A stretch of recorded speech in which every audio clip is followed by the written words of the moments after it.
Baik, Assalamualaikum warahmatullahi wabarakatuh. Hari ini saya akan coba untuk mendemonstrasikan bagaimana implementasi dari algoritma KNN yang telah kita bahas secara teori, dan hari ini kita akan coba mengimplementasikan dengan programming language menggunakan Python. Nah, sebagai contoh kasus, di sini saya akan mengambil kasus tentang prediksi tujuan suatu peminjaman dana. Di sini kita akan menggunakan KNN. Nah, pertama-tama kita akan melakukan uh, mengimport beberapa library yang kiranya diperlukan di dalam KNN. Di sini ada NumPy, ada Pandas, Matplotlib, Seaborn. Uh, NumPy itu adalah digunakan untuk library yang digunakan untuk pengolahan data, perhitungan data. Lalu Pandas itu digunakan untuk pengolahan data. Lalu Matplotlib dan Seaborn itu biasanya digunakan untuk visualisasi. Nah, dalam kasus ini saya menggunakan sebuah data yang bernama German Credit Data. Di sini saya coba upload datanya, lalu kita lihat ada kolom apa saja pada data tersebut. Nah, di sini kita bisa lihat ada beberapa kolom ya, mulai dari age, sex, job, housing, saving account, checking account, credit amount, duration, dan purpose ya. Di sini kalau kita lihat age ini berbentuk sebuah data numbrik ya, berisi angka-angka yang menandakan usia, lalu juga ada jenis kelamin, ada male dan female. Nah, di sini ada job ya. Job ini berisi angka 2, 1, juga ada angka 3 ya. Kalau melihat dari sumber datasetnya, angka 0 ya, di sini ada angka 0 juga. Angka 0 itu menandakan dia unskilled dan non-resident ya. Sedangkan angka 1 dia menandakan unskilled, lalu dia resident ya. Lalu yang nomor 2 itu dia menandakan skill ya, mempunyai keahlian, dan yang ketiga itu adalah high skill ya, mempunyai keahlian yang tinggi. Lalu di sini ada kolom housing ya. Housing itu menandakan dia mempunyai rumah atau tidak. Kalau on berarti dia mempunyai rumah sendiri. Lalu kalau free dia tidak mempunyai rumah. Lalu di sini juga ada uh, rent ya. Nanti kalau kita perpanjang, di sini ada di bawah housing itu ada rent ya. Rent itu artinya dia menyewa ya, atau bahasa kitanya ngontrak gitu ya. Nah, ada juga di sini adalah saving account ya. Saving account itu dia mempunyai tabungan ya. Secara nilainya di sini ada little yang mungkin dia tabungannya sedikit ya. Uh, quite rich berarti dia cukup kaya gitu ya. Lalu ada rich kaya gitu ya, dan sebetulnya di sini juga ada nilai moderate ya, moderate atau sedang-sedang saja. Ada juga di sini kolom checking account ya, checking account, lalu credit amount, durasi, dan purpose. Nah, khusus untuk purpose ini adalah data target ya. Jadi yang dijadikan target apakah untuk apa peminjaman itu. Ada yang digunakan untuk alat elektronik seperti radio dan TV, atau untuk pendidikan ya, pembelian furnitur, atau untuk mobil dan lain-lain. Jadi purpose ini adalah uh, kolom target ya, kolom target. Sedangkan kolom-kolom yang lain itu adalah sebagai fitur. Nah, jika kita lihat di sini ada satu kolom yang namanya unnamed, lalu isinya 0, 1, 2, 3 dan seterusnya. Ini kalau kita lihat ini adalah kolom nomor urut saja ya, nomor urut, dan sepertinya tidak tidak kita akan gunakan gitu ya di dalam perhitungan atau pengolahan data. Sehingga untuk yang kolom unnamed ini kita coba drop ya, kita coba hilangkan dengan uh, df.drop ya, lalu kita tulis nama kolomnya, lalu akses satu itu menandakan dia berada dalam sisi kolom. Lalu kita in place true ya. Lalu kalau kita jalankan dan kita lihat dan panggil lagi, maka kita akan mendapatkan kolom unnamed itu sudah hilang ya, seperti itu, di drop gitu. Nah, selanjutnya kita akan masuk ke dalam mencoba melihat ya lebih dalam data itu. Kita pakai beberapa analisis ya. Nah, di sini saya ingin menampilkan jumlah data pada masing-masing kategori pada kolom purpose ya. Jadi di kolom purpose itu tujuan atau ya tujuan dari kredit ya. Di sini tadi kita sudah lihat ada yang untuk mobil, radio, TV ya, alat elektronik, furnitur, bisnis, education ya, pendidikan dan lain-lain. Nah, di sini kita ingin melihat jumlahnya dari total data yang ada yang ada ya, yang kita olah sekarang. Nah, ternyata dari berbagai tujuan kita bisa lihat ya nilai mobil ya, mobil untuk uh, peminjaman dana ya. Untuk pembelian mobil ternyata dia mempunyai urutan yang paling tinggi gitu ya, sekitar 337. Lalu alat-alat elektronik 280, untuk furnitur 181, untuk bisnis 97, education 59 dan seterusnya, vacation terakhir ada 12. Nah, ini sebagai informasi awal ya, karena kita jika ingin mengolah data, tentunya kita harus tahu ini data yang paling banyak itu adalah data apa ya. Lalu data yang paling kecil itu data apa, kira-kira data yang lainnya pun ini adalah sebagai salah satu informasi untuk kita. Selanjutnya kalau kita ingin mengecek untuk kategori saving account ya. Di sini untuk yang saving account-nya little ya ada 603, moderate ada 103, with rich ada 63, rich ada 48. Ini kalau kita lihat berarti bahwa jumlah saving account ya atau tabungan yang ada dalam data ini ya, orang-orangnya lebih banyak tergolong saving account-nya little ya. Ini ada sampai 600. Nah, jadi kita punya informasi dia punya tabungannya rata-rata little ya, sedikit, tapi pembelian tujuan peminjaman dana itu adalah lebih banyak untuk mobil ya, untuk pembelian mobil. Next, mungkin kita coba lihat bagaimana dengan checking account-nya ya. Checking account sama ya, ini di checking account ada little paling banyak ya, moderate sama ya, urutan kedua, lalu rich urutan ketiga ya. Nah, selanjutnya saya ingin melihat bagaimana sih kondisi nasabahnya itu berdasarkan kepemilikan rumah.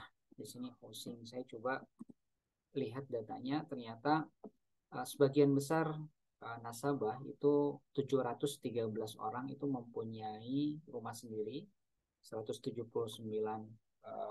menyewa ya, dan 108 itu tidak mempunyai rumah ya, mungkin numpang atau bagaimana gitu.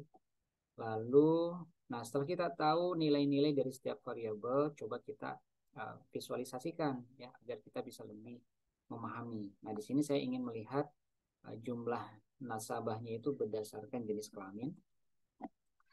Oke, di sini saya pakai sns.conplot ya, dia ada di library Seaborn kalau nggak salah.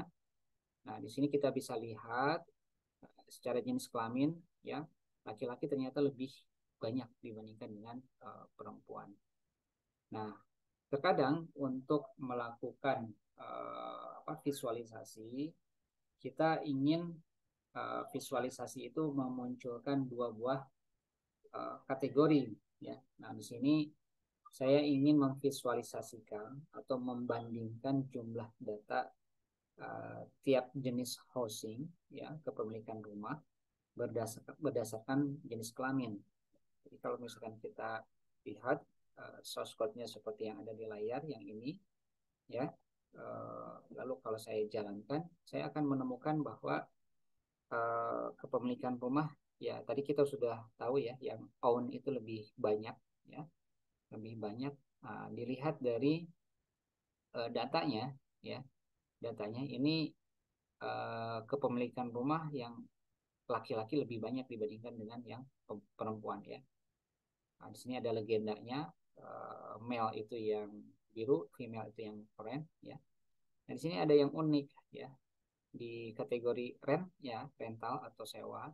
Di sini eh, terlihat yang perempuan ternyata lebih banyak, ya, dibandingkan yang laki-laki untuk yang kategori rent. Nah, selanjutnya saya ingin coba, kalau tadi eh, kepemilikan rumah berdasarkan jenis kelamin, lalu saya ingin melihat bagaimana dia tujuan peminjaman dana itu berdasarkan jenis kelaminnya, ya, peminjaman dana. Kita lihat di sini, ya. Nah, di sini kalau misalkan kita lihat dari tujuan peminjaman dana, ada untuk alat elektronik, ya, radio, TV, education, pendidikan, furnitur, car, gitu ya, mobil, dan seterusnya. Ini kita bisa lihat memang yang laki-laki itu terlihat lebih banyak, ya, dari setiap kategori atau tujuan peminjaman. Rata-rata lebih banyak, ya, laki-laki. Nah, tadi kalau rumah yang kontrak ternyata yang menyewa itu ternyata lebih banyak perempuan, gitu ya. Sekarang dari tujuannya ini rata-rata laki-laki yang lebih banyak, gitu. Nah, kalau kita lihat eh, kepemilikan rumah, ya, berdasarkan tujuan, ya, tujuan peminjaman dana. Sini kita bisa lihat yang sudah punya rumah itu lebih banyak mereka meminjam dana lebih banyak untuk membeli alat elektronik, ya, lalu juga pembelian furnitur, ya. Ini mungkin hal yang wajar, ya, ketika mungkin mereka sudah punya rumah sehingga sangat tinggi, ya. Sangat tinggi. Nah, ini, oh sorry, ini bukan furnitur. Ini kalau dilihat dari segi warnanya mungkin ini beli mobil, ya, beli mobil. Jadi beli pembelian alat alat elektronik dan pembelian kendaraan, ya, mobil, seperti itu. Nah, untuk yang lain, kategori lainnya ternyata memang baik yang belum mempunyai rumah ataupun yang menyewa rumah, ini tujuan peminjaman dananya lebih banyak untuk uh, mobil, ya, kalau kita lihat di sini. Oke, setelah kita berkenalan dengan apa ini uh, menganalisis datanya, berkenalan dengan datanya, maka kita masuk ke dalam preprocessingnya, ya. Nah, data preprocessing atau preparation, ya, persiapan data ini perlu dilakukan sebelum pemodelan. Nah, pada umumnya kita akan mengecek pertama kali itu adalah bagaimana info dari dataset yang kita olah ini. Kita bisa menggunakan code df.info, ya, kita jalankan. Nah, di sini kita bisa melihat ada 1000 data, ya, 1000 entry data, lalu terdiri dari 9 kolom, ya, 9 kolom, ada age, sex, job, housing, saving account, dan lain-lain sampai ke purpose, ya. Dengan jumlah data seperti yang kita lihat, ya, age ada 1000, jenis kelamin ada 1000, job ada 1000, housing juga ada 1000, lalu tipe datanya, ya, untuk age integer, ya, berarti ini numeric, ya, lalu jenis kelamin objek, ya, lalu pekerjaan juga ini integer, ya, dan seterusnya. Nah, kalau misalkan kita lihat itu ada 1000 baris data, ya, 1000 baris data. Di sini terlihat ada 1000 baris data, ya. Tetapi kalau kita lihat lebih detail, ada uh, kolom saving account dan checking account ini masing-masing kurang dari 1000, ya, kurang dari 1000. Maka sangat dipastikan kalau kurang dari 1000 pasti ada yang missing value. Nah, gimana cara melakukan penanganan missing value ini? Nah, di Di sini kita akan mengisi nilai-nilai yang kosong itu dengan nilai yang terbanyak dari dua kolom ini, ya, saving account dan checking account. Nah, kalau dicek yang paling banyak itu nilainya adalah little, ya. Jadi yang mempunyai tabungan sedikit kan ya, tadi kita sudah lihat. Maka yang kosong-kosong kita isi dengan little.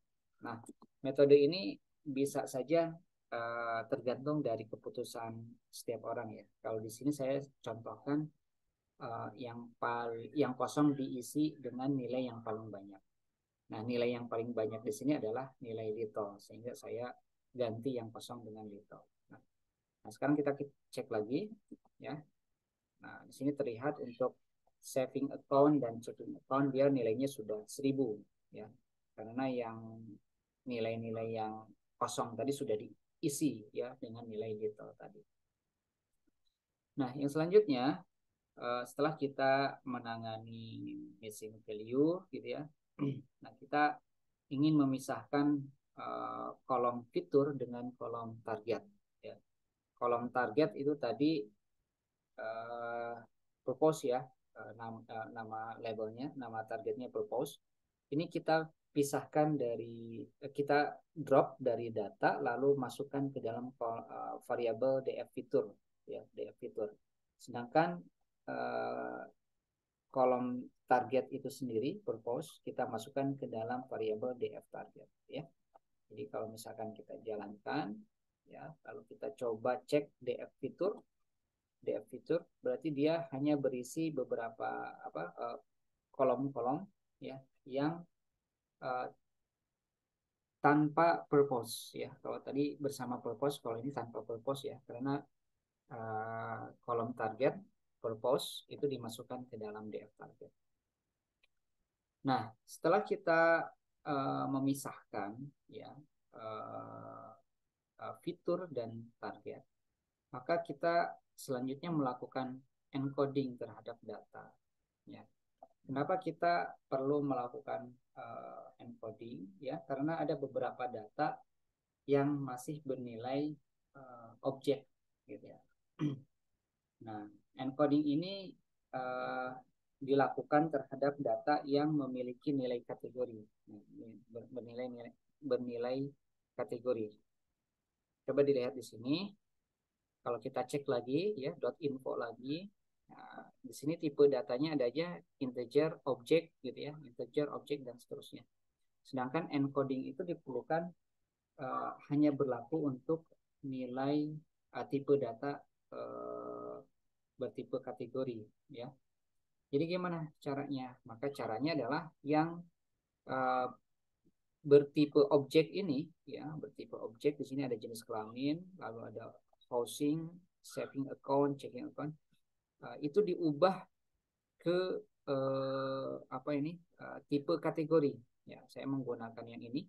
Ya, jadi jenis kelamin, housing, saving account, checking account, ini saya ubah type-nya, ya, type-nya menjadi kategori.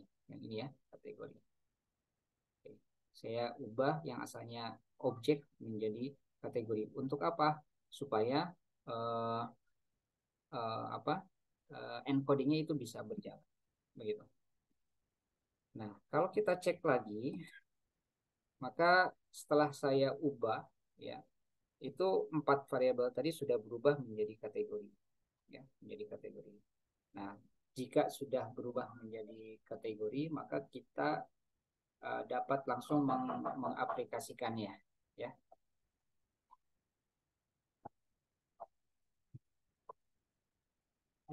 Kayaknya ada di rekaman.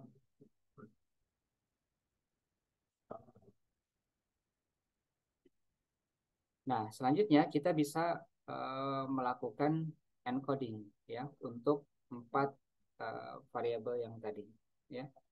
Ini kalau kita lakukan encode, lalu kita lihat hasil encodingnya ya, kita lihat hasil encodingnya ini sudah berubah ya menjadi angka-angka.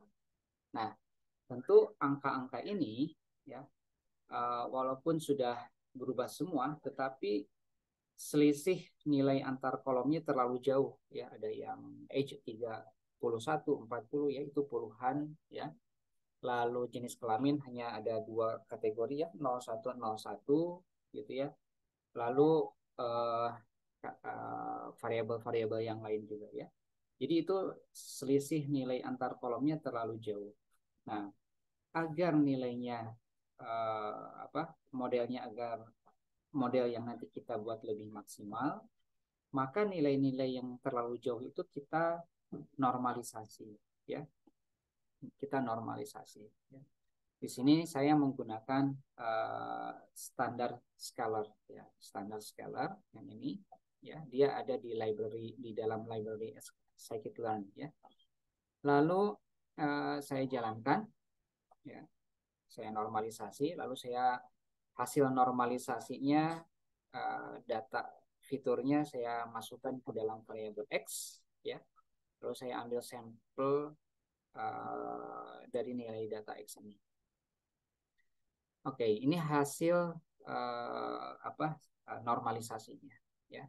Nah, di sini kita untuk variabel fitur kita masukkan ke dalam x, lalu untuk targetnya coba saya masukkan ke dalam variabel y ya.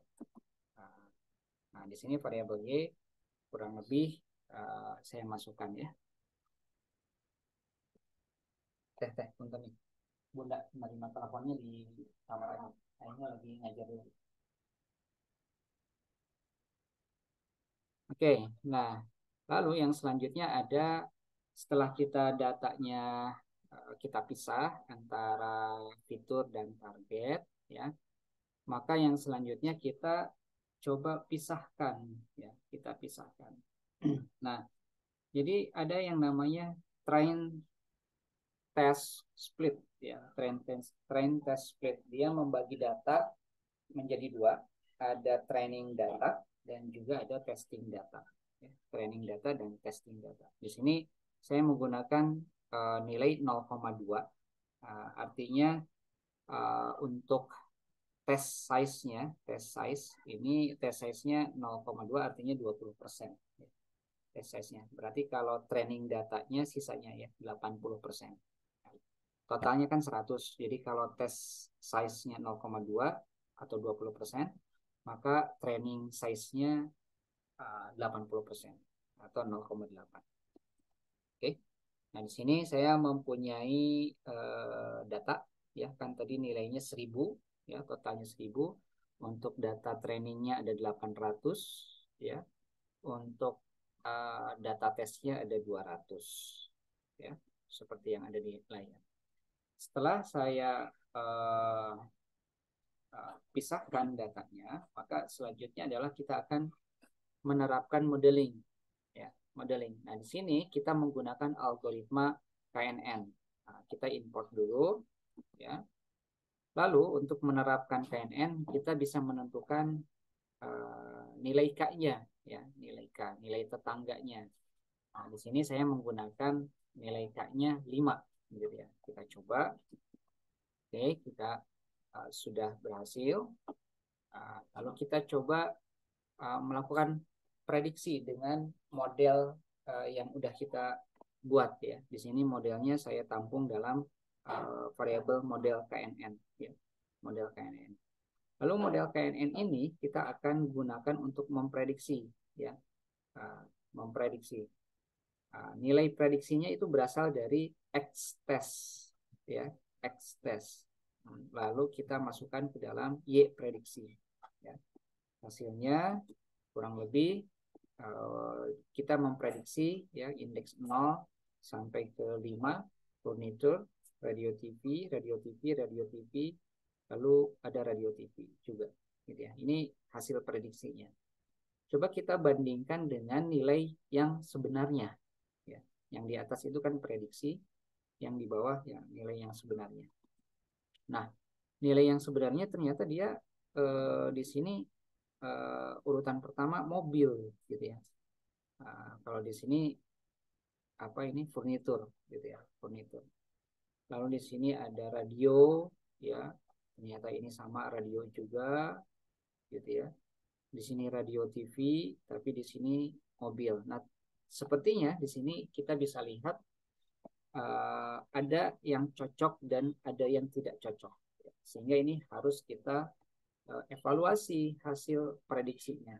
Nah, di sini kita ingin melihat nilai akurasi dari model yang kita berikan atau kita hasilkan tadi. Nah, ternyata di sini akurasi tesnya kurang lebih 0,375 ya, 0,375. Nah, akurasinya 0,375 itu artinya cuma 37,5%. Ini sangat-sangat kecil ya, sangat-sangat kecil. Nah, gimana caranya jika kita ingin menaikkan nilai akurasi? Ada beberapa cara. Yang pertama adalah mungkin ketika pre-processingnya kita kurang detail, ya, kurang detail. Tadi saya menggunakan missing value, lalu menginput data yang missing value dengan nilai little, gitu ya. Nah, bisa saja nilai itu merupakan sesuatu yang kurang tepat, ya. Bisa saja mungkin diganti dengan nilai yang lain, begitu ya, atau nilai yang terdekat di antara nilai-nilai yang hilang tersebut, gitu. Nah, atau cara yang kedua selain memperhatikan preprocessing, ya, untuk meningkatkan akurasi juga kita bisa mengganti nilai K-nya, ya, nilai K. Kalau tadi kita nilai K-nya 5 ya, 5. Nah, sekarang kita coba lihat di sini ada sebuah model untuk mencari nilai K yang paling baik, gitu ya. Kita jalankan. Ini kita ambil ada 15 nilai K, ya, 15 nilai K, 15 tetangga begitu. Kira-kira mana yang akurasinya paling bagus, ya. Di sini kalau kita lihat nilai hasil yang paling bagus ada 0,45 nih. 0,45 dibandingkan yang lain, dia yang paling besar. Kalau kita lihat, kita bisa memvisualisasikannya, nilai K yang paling bagus itu yang sebelah sini, yang di atas ini ya. Di atas ini mungkin sekitar nilai K-nya adalah 13. Ya. Jadi akurasi terbaik itu ada di 0,45 ya, dengan nilai K 13. Jadi dengan data yang sudah kita olah di atas, ya, data dengan nilai yang kita olah di atas, yang kita bersihkan, rapihkan tadi, gitu ya. Ini maksimalnya ada di akurasinya 0,45 ya, dengan nilai K-nya 13. Kita bisa mengulang prosesnya dengan mengganti yang tadinya K-nya 5 menjadi 15 gitu ya, menjadi 13, sorry. Nah, jadi kurang lebih untuk KNN implementasinya seperti demikian, begitu ya. Kita bisa mendapatkan sebuah prediksi dari untuk apa peminjaman dana itu dilakukan, begitu ya. Adapun jika hasilnya kurang nilai akurasinya kurang bagus, maka kita bisa berfokus pada nilai K yang optimal atau pada saat persiapan data ya, proses persiapan data atau pre-processingnya. Nah, dengan memang dari segi waktu itu 80% banyaknya dihabiskan dalam proses persiapan data. Sedangkan untuk implementasi modelingnya sebetulnya itu hanya sekitar memakan waktu 20% ya. Modeling dan evaluasi. Demikian untuk implementasi KNN ya, menggunakan data yang real yang tadi saya contohkan. Terima kasih. Assalamualaikum warahmatullahi wabarakatuh.